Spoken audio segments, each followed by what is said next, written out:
बिस्मिल्लाहिर्रहमानिर्रहीम। Shakeel Awan journalist official YouTube channel से आपका मेज़बान शकील अवान आपसे मुखातिब है। मुझे वक्त देने का और सुनने का शुक्रिया।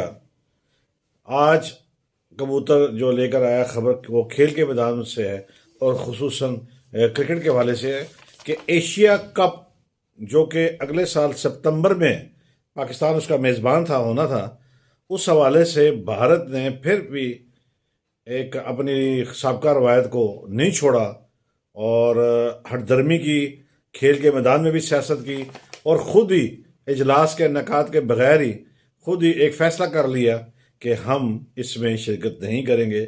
और ये यकतरफा फ़ैसला है और इससे ना सिर्फ दोनों ममालिक के दरमियान क्रिकेट के शायकीन, खिलाड़ी और स्पॉन्सर सब मायूस हुए।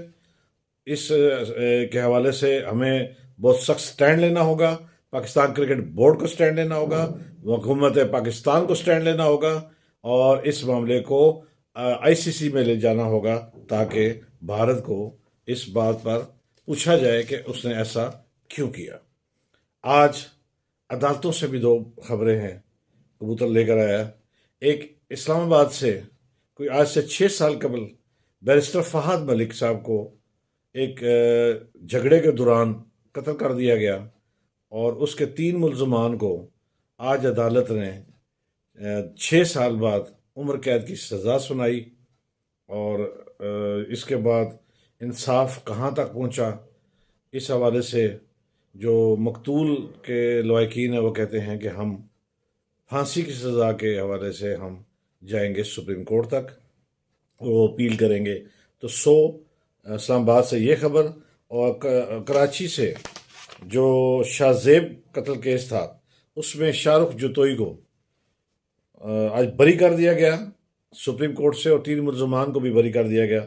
ये 2012 में ये भी एक मामूली कह लें या किसी हवाले से एक इज़्ज़त गैरत का भी एक मामला था और उस पे ये कत्ल हुआ और आज वो भी बरी हो गए।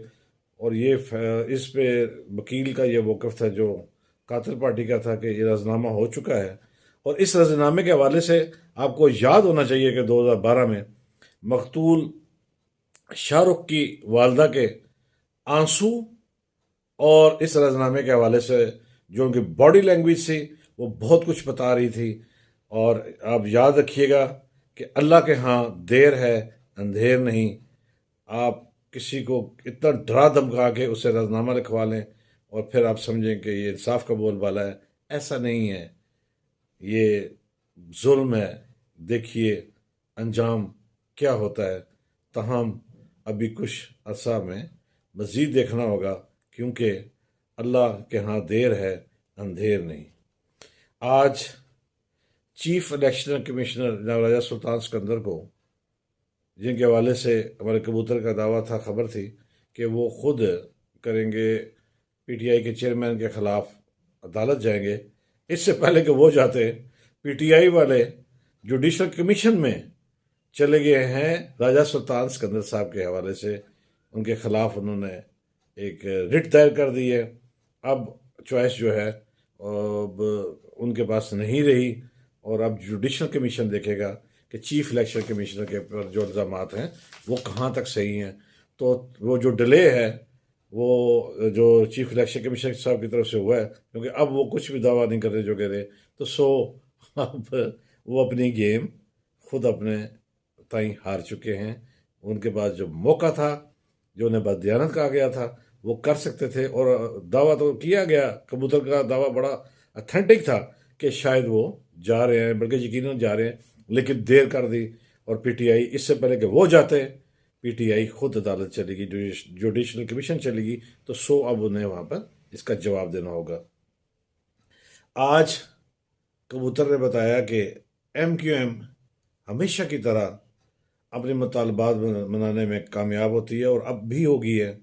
और जो उन्होंने हुकूमत के ख़िलाफ़ एक महाज बनाया था और एक तरह वो कह रहे थे कि हम हुकूमत से अलग होने जा रहे हैं और हमारे मुतालबात नहीं माने जा रहे, तो आज उन्होंने वज़ीर आज़म शहबाज शरीफ साहब से मुलाकात की, अपने मुतालबात रखे और उन मुतालबात को मानने के बाद انہوں نے حکومت کے ساتھ مزید چلنے پر آمادگی ظاہر کر دی ہے۔ MQM نے ہمیشہ جو رویہ اختیار کیا ہے اور وہ سب کے سامنے ہے۔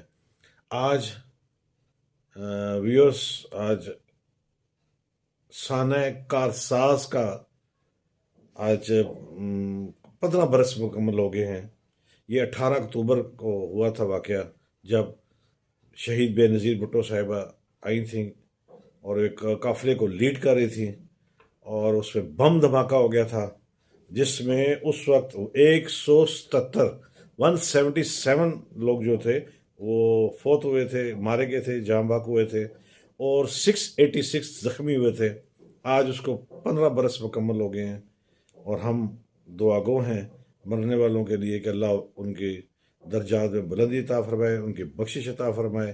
زخمی جو ٹھیک ہو چکے ہیں، اللہ ان کے لیے آسانیاں پیدا کرے، اور جو ابھی تک زخموں کی تاب جو ہے لائے ہوئے زندگی بسر کر رہے ہیں، اللہ ان کے لیے آسانیاں پیدا کرے اور ان کے لیے بھی بہتری ہو دنیا میں۔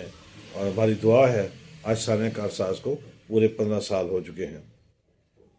تو ہمیں آج کبوتر نے یہ بھی بتایا کہ ڈینگی میں فرق آ رہا ہے، اور اب یہ چیزیں جو ہیں بہتر ہو رہی ہیں۔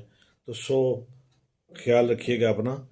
چلتے چلتے مجھے وہ لال حویلی کے مکینوں کے حوالے سے، آج ان کی لال حویلی کا جو نوٹس ہے جو متروکہ ملاک راولپنڈی یا پنجاب نے انہیں بے دخلی کا دیا تھا 7 یوم کے اندر، تو وہ بھی اب معطل ہو چکا ہے، لیکن اپیل کا حق دونوں طرف دیا گیا ہے۔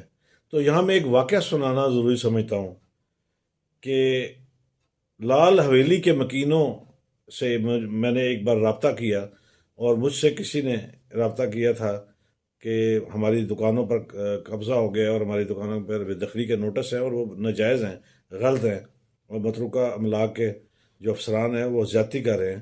تو میں نے لال حویلی کے مکینوں سے رابطہ کیا، اور انہوں نے اس کو بالکل لائٹ لیا، کیونکہ وہ کسی کا کام تھا، کسی کی دکانیں تھیں، انہیں کیا لگے۔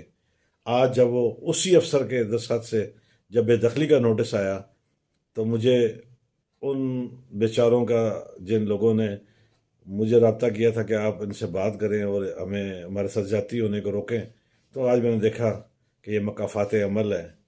کل آپ ان کی مدد کرتے تو آج آپ کی بھی مدد اللہ تعالیٰ کرتا۔ تو ابھی کیس ختم نہیں ہوا۔ ہر حکومت جب بھی آتی ہے تو لال حویلی کا کیس ہر دفعہ کھلتا ہے، یہ فار ایور حل ہونا چاہیے۔ اپنے دوستوں، اپنے ارد و نواح کا خیال رکھیے گا، ایسے لوگوں کی مدد کیجیے جو مانگ نہیں سکتے، کہہ نہیں سکتے۔ میرے چینل کو سبسکرائب کیجیے گا۔ آپ کے کمنٹس کا مجھے انتظار رہے گا۔ اللہ حافظ۔